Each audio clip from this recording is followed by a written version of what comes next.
got two main characters. We've got Ruth and we've got Boaz, all right? We've got Ruth and we got Boaz. But that's not where the story starts. We got to get a little background information because we're in chapter 2, and in the chapter before that, that's chapter 1, it was a really busy chapter, and a lot happened. So it starts with two other characters, Elimelech and his wife, Naomi. So you got Elimelech and Naomi, and they're from the town of Bethlehem. They're from the little town of Bethlehem, and what they do, there's this famine, and things are going bad, so they decide that they're going to move their family. So Elimelech and Naomi, they move their family. They moved their two sons to the place called Moab. Now, Moab is a wicked place. It's an enemy to God. They serve false gods there. There's a lot of idolatry and sin, but that's where he decides to take his family. They go to Moab. And while they're there, the two sons, they marry two Moabitish girls. And one of those girls is Ruth. But then at the end of chapter 1, tragedy strikes. See, Elimelech dies. And then tragedy strikes again and again while Elimelech's two sons, they both die. And the only people left in the entire family are just the women. It's just Naomi and her two daughter-in-laws. And what Naomi does, she's a stranger in a strange land. She's in a faraway place, and she says, hey, listen, there's really no reason for me to stay here. My husband's dead, and my two sons have passed. She said, you girls, you go marry someone else, go back to your mother's house. I'm going to go back to my home city of Bethlehem. And one of the ladies, her name's Orpah, she says, okay, I'll stay. But then there's one that doesn't, and that's Ruth. Ruth decides that she's going to go with Naomi back to Bethlehem. Listen to what she says in Ruth 1, verse 16. She says, entreat me that not to leave thee, nor to return to the follow, and neither to return from following after thee. For whither thou goest, I will go. Where thou lodgest, I will lodge. Thy people shall be my people, and thy God my God. Where thou diest, I will die, and there will I be buried. The Lord do so unto me, and more also, if aught but death part me and thee. Ruth's pretty stubborn, and she tells Naomi, listen, Naomi, I'm following you back. I'm going back to where the people serve the true God of heaven. Your God's going to be my God. They're going to have to bury me there. The only way I'm not following you is if death splits us apart. She says, I'm going back to Bethlehem with you, and that's what happens. So when we're in Ruth chapter 2, that's the situation we're in. Naomi has gone back to Bethlehem, and Ruth has followed her. But things aren't that much better in Bethlehem. Here's the problem. They come back to Bethlehem, and they really don't have a place to stay. And then they decide, man, well, we're actually hungry too. We really need some food. So Ruth goes out to find food. And the system that God had set up in the day is very interesting. The welfare system, if you would. The farmers, they would farm in squares or rectangles. But when harvest time came, the farmers, they would harvest their field in a circle. And they would leave the corners of all the fields for people who are disabled or people who were poor or in need. They could come and get corn or grain from the corners. They also could come and pick up anything that the gatherers had left behind. And if the harvesters had dropped some grain or some corn on the ground, the poor people could come and pick that up, and that was theirs to keep. So that's what Ruth is doing. She's going out to a field to get some food. That's where we are. Ruth chapter 2, verse number 3. It's the first verse I'll read. Are we ready? It says, and she went and came and gleaned in the field after the reapers, and her hap was to light on the part of the field belonging to Boaz, who was of the kindred of Elimelech. And she goes to a field, and Ruth thinks that her hap, or just by happenstance, she ends up in the field of Boaz. But let me tell you, there's no coincidences with God, all right? God had a plan for Ruth, and God had Ruth right where he wanted her, and she's right in Boaz's field, right when Boaz shows up to look at his field. In verse number 4, it says this, and behold, Boaz came from Bethlehem, and said unto the reapers, the Lord be with you. And they answered him, the Lord bless thee. Verse 5, it says, then said Boaz unto his servants that was said unto the reapers, whose damsel is this? And the servant that was over the reapers answered and said, it is the Moabitish damsel that came back with Naomi out of the country of Moab. And she said, I pray you, let me glean and gather after the reapers among the sheaves. So she came and hath continued from morning until now. She tarried a little in the house. And Boaz, he's in his field, and he says, so who's the girl over here? Who's this girl who's working in the field? And the servants say, hey, listen, her name's Ruth. She came from the place of Moab back with Naomi, and she's been working hard all day. She's been gathering this grain and has only rested just a little bit. And Boaz decides that he's going to show some mercy and grace to Ruth, and he offers her an invitation. Here's what he says in verse number 8. Then Boaz said unto Ruth, Hearest thou not, my daughter? Go not to glean in another field, neither go from thence, but abide here fast by my maidens. Let mine eyes be on the field that they do reap, and go after them. And Boaz says to Ruth, hey, Ruth, how about you just stay in my field? I'll take care of you. He said, don't look at the other fields. Just look at this field. Stay close. Abide fast by my people. Stay close to me. Stay in my field. Boaz says. He goes on to tell her, hey, if you need any water, I've already got water for my men. You just go drink out of my vessels for water. He goes on later to tell her to come dine and eat supper with him, and he invites her over. And Ruth and Boaz, they fall in love. You know, it's a great story, and they get married by the end of the book. And you know, really, it's a good story. It's really like a perfect Hallmark script. I mean, think about it. I mean, you got the faraway girl. She's from Moab. She's faraway girl. She comes back to the small town, the little humble town of Bethlehem. And she's out in a barley field because it's barley season. And then Farmer Boaz just happens to show up, and he talks to her, and they fall in love, and they get married. I mean, it's a great story. It really is. It's a great love story. But it's not just a story. There's a lot we can learn from it. And the Bible is full, as Pastor often says, of types and kinds and pictures of different things. And this story is no different. There's a picture here we really need to focus on. And here's the picture. See, Ruth is a picture of us, and Boaz is a picture of Jesus. Ruth's a picture of us. Boaz is a picture of Jesus. Let me explain. So Ruth is a picture of us because Ruth is from a sinful place. She's from Moab. She's from a place where sin is common. She's a stranger to God. She's from a country that was an enemy to God's people. And when she comes to Bethlehem, she didn't deserve Boaz to be kind to her. She did not deserve to sit at Boaz's table or to be a part of Boaz's family, but Boaz offered it to her anyway. See, she's a picture of us, just like you and I. Before you're saved, you're an enemy to God. And we didn't deserve God's mercy and grace and the kindness that he gave us. We're like Ruth.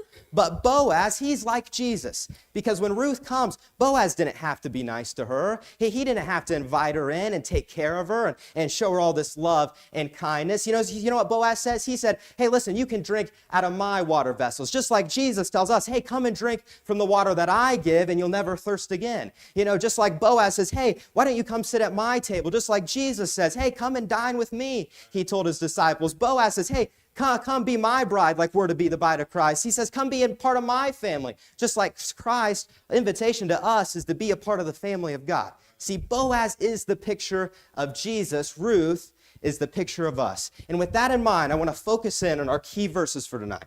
It's verse number 8 and a little part of verse number 9. I encourage you to mark it in your Bible if you highlight or mark. Here's what it says. It says, then Boaz said to Ruth. Remember, Boaz is the picture of Jesus, Ruth the picture of us. Hearest thou not, my daughter? Now focus here. Go not to glean in any other field, neither go from hence, but abide here fast by my maidens. Let thine eyes be on the field that they do reap, and go after them. Just as Boaz told Ruth, hey, I want you to stay close to me and abide fast by my side and stay in my field. Hey, I tell you, God's message to us is the same today. God's message to us tonight God's message to us is say, hey, listen, stay in the Lord's field.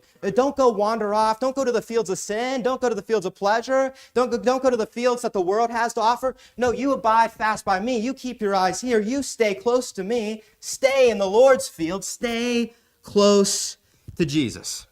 The problem is, though, that kind of like the song we sang today, where we can be prone to wander. Lord, I feel it. Prone to leave the God I love. And we can be apt to kind of wander off and kind of do our own thing. And instead of staying close to Christ, here's what Solomon said on the matter.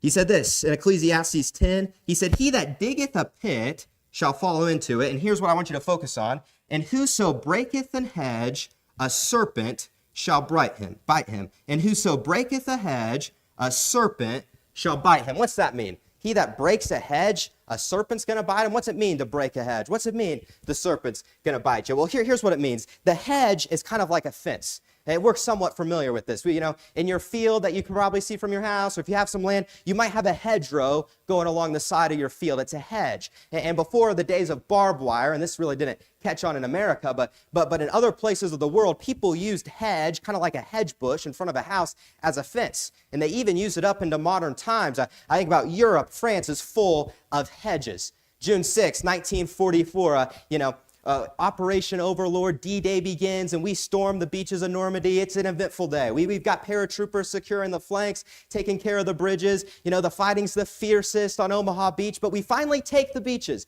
And boy, what a victory. And from there, we think we're going to be able to go really fast through Spain. That's the plan. General Patton, man, he's chomping at the bit. They've got pipelines over. They're fueled up. They're ready to go. They think they can, bypass German strong points and surround the Nazi army, but they didn't count on something. There were a bunch of hedges in the way. See, France was split up into all these little farm fields that had existed for thousands of years, and really the roads that had been used so much for so many years, they were sunken, and they had to go slow because it was perfect for an ambush, and there's these hedges everywhere. They had to develop a special tank, they called it a rhino tank, whose job was to break the hedge. And they put the rhino tanks in front. They would break the hedge, the fence, if you would, to all these French farm fields. They would break the hedge, and then the Allies would advance. See, that's what it means to break the hedge. It means to go through, just like those tanks, it means to go through the fence. And here's what Solomon's saying. Hey, if you're in the Lord's field and you go and break the hedge, you go to the other field, you go over to the field of sin, you leave the God you love, you wander off. He says, listen, the serpent's going to bite you. There's going to be a consequence for your sin. Don't break the hedge. Don't leave the field. The Bible is full of examples of why not to leave the field. We're going to look at the most famous one tonight. Turn, if you would, to Luke chapter number 15. Luke chapter number 15, as Jesus tells the story of the prodigal son. Luke chapter number 15.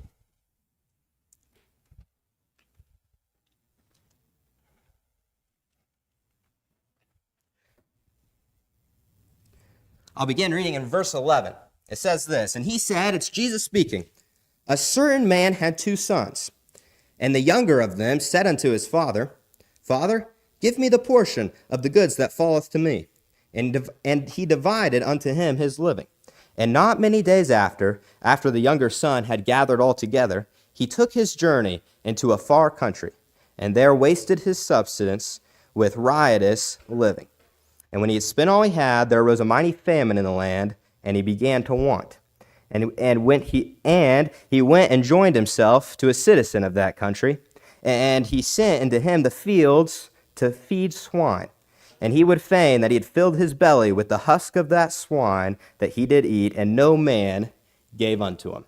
The prodigal son, the younger son of the 2 men that have, he was in his father's field. And in this story, the father's the picture of God, the picture of Jesus. And younger son, his father had taken care of him. He had work to do in the father's field, but you know what the younger son thought? He said, man, he looked out and he said, I think the other fields are better. And instead of wanting to stay in the Lord's field, he said, man, I think I would have a lot more fun if I went off to the other fields, and if I went off to the field of sin and the fields of this world to see what they could offer me. So he takes his inheritance and he goes out, and he goes to the field of sin.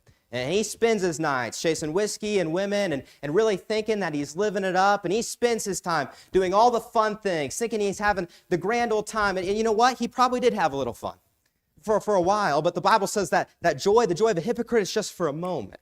And the Bible says that you enjoy the pleasure of sin just for a season. But the end of sin is always death. And things don't work out for the prodigal son. Famine comes, he runs out of money, and he ends up in a pig lot. He ends up in the muck and the mire of sin. He ends up in a lot full of pigs, and he's got to crawl up to the trough just like those pigs and eat the slop just to stay alive. And he's sitting there eating the husk of a corn. That's all he has left. Listen, the serpent bit him.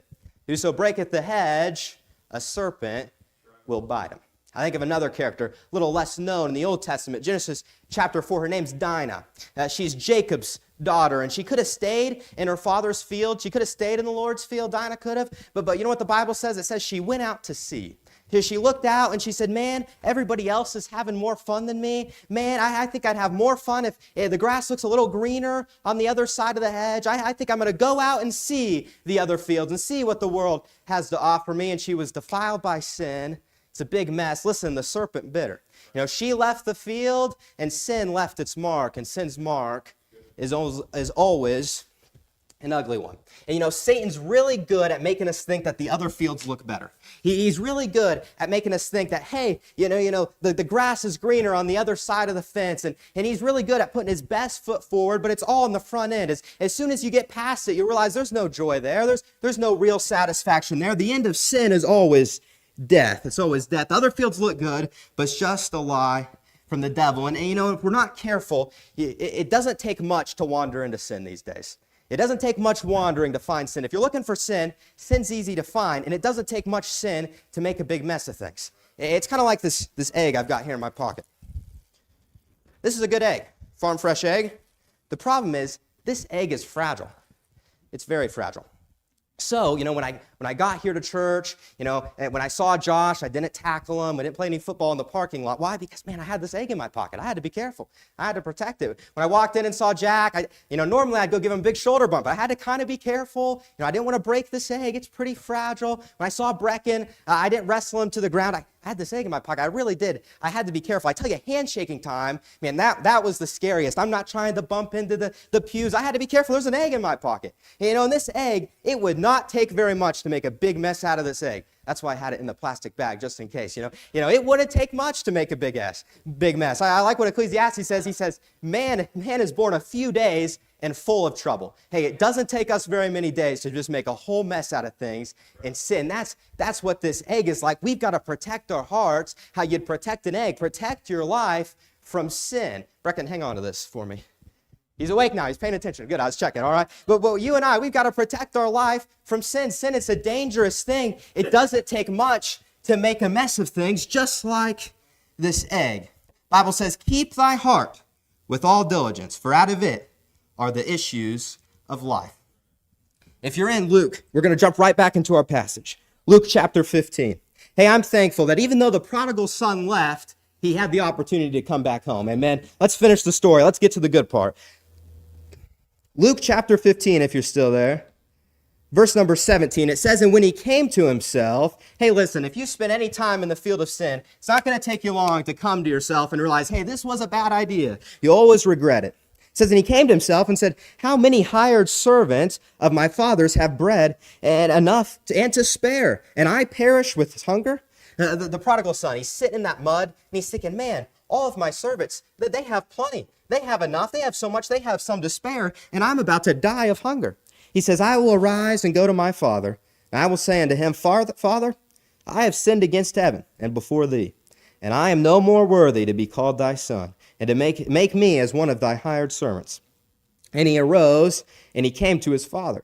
But when he was yet a great way off, his father saw him and had compassion, and ran and fell on his neck and kissed him. And the son said unto him, Father, I have sinned against heaven and in thy sight, and I am no more worthy to be called thy son.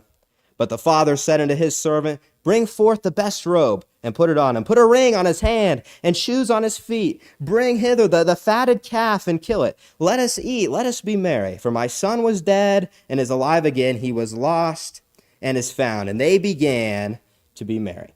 And the prodigal son, he realized his mistakes, and he gets up to come back to his father. And as he comes back, his father welcomes him with open arms. And what a gracious and loving God we have. And the father doesn't scold him. He doesn't tell him all the mistakes he made. He gives him a new robe and a ring, and he kills the fatted calf, and he celebrates that the prodigal son has returned home. But not everyone in the family is so happy. Let's look at the older brother and his envy. Here's where we are, verse number 28. And it says, and he was angry. Oh, sorry. We got to back up a little bit. Okay, number 25. Here it says, now the elder son, he was in the field, and he came and drew nigh into the house and heard music and dancing. And he called one of the servants and asked what these things meant. And he said unto him, thy brother is come, and thy father has killed the fatted calf, because he hath received him safe and sound. The older brother, he's out in his field, he's working, all of a sudden he hears all this music, he hears this dancing, he says, man, what's going on? What's everybody so excited about? And he asks the servant, and the servant says, hey, listen, your brother, he came home, your long-lost brother, he came back, and instead of being excited for his brother, instead of being excited to see someone's life turned around and changed, instead, the older brother is angry. Verse 28, it says, and he was angry and would not go in. Therefore came his father out and entreated him.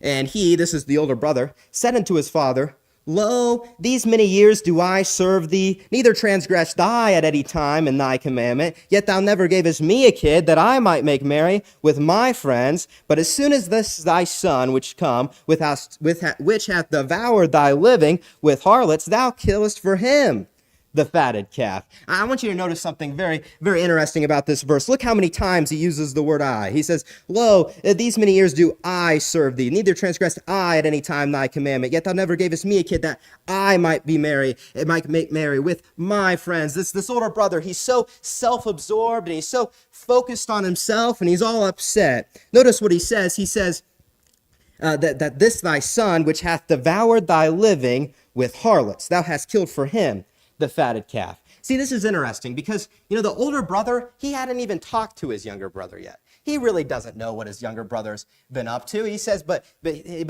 claims, my younger brother, he's been devouring his living with harlots. You know what I think the older brother was? I think he was jealous.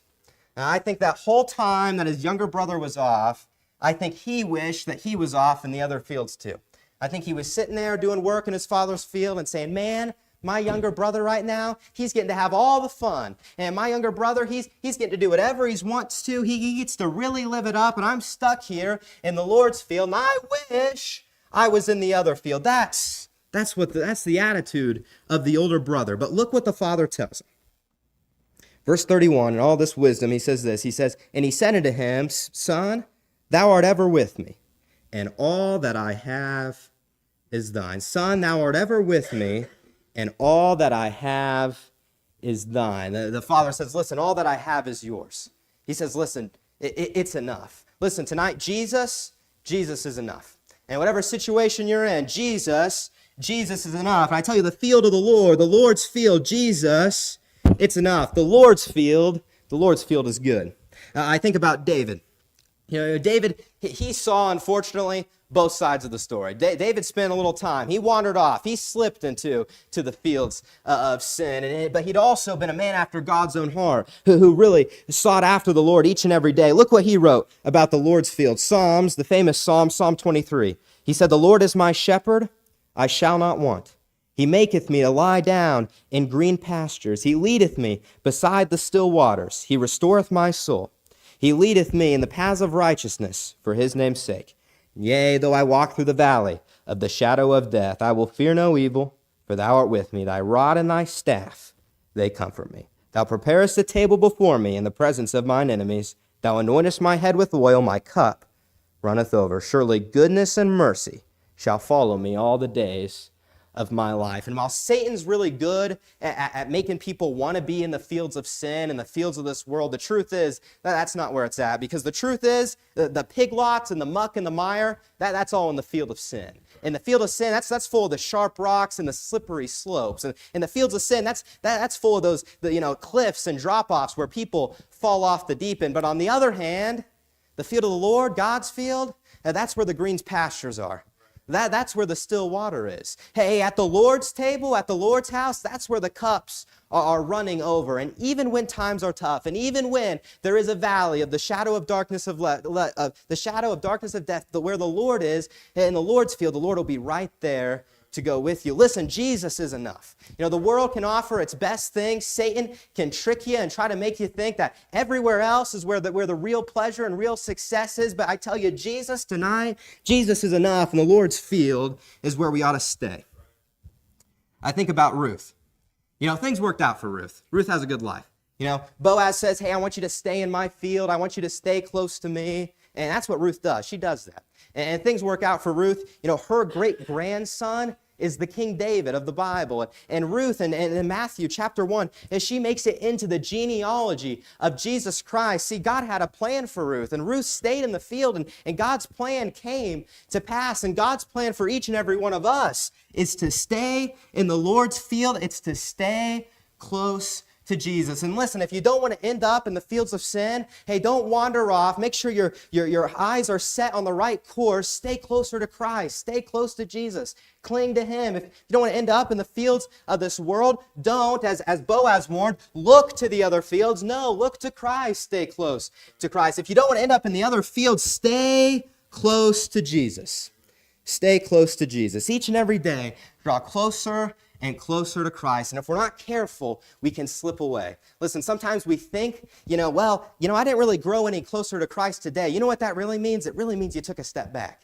There's no middle ground. No. If you're not drawing closer to Christ, you're backsliding, sliding away from Him. Commit tonight to staying closer and closer, to growing closer and closer to Jesus. And that's where the field of the Lord is. That's where the good stuff is. As I wrap this up, I don't know where you're at. Hey, maybe there's somebody here that's kind of been, over in the fields of sin. Maybe there's somebody here that's maybe done some things you're not proud of, and you say, man, hey, can I encourage you? Listen, that just like that prodigal son came running back and the father was there with open arms. Listen, that's how Jesus is right now. If you're in the field of sin, come running back to Christ. He's right there to love on you and to encourage you. Hey, maybe tonight you're kind of more like the older brother.